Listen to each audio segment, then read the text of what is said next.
La grave emergenza umanitaria che ha colpito il popolo ucraino sta generando nei cittadini una forte spinta nel voler donare o nel voler accogliere le persone in difficoltà.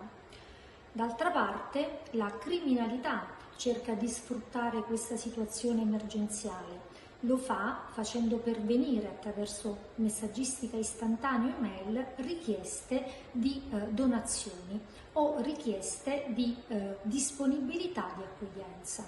E allora i cittadini devono stare molto attenti quando ricevono questo tipo di richieste e devono sempre verificare attraverso i siti istituzionali delle associazioni la veridicità di quello che si accingono a fare. Se poi ci sono dubbi o se si vogliono fare segnalazioni o se si vogliono chiedere ulteriori informazioni, si può utilizzare la pagina della Polizia Postale www.commissariatodps.it.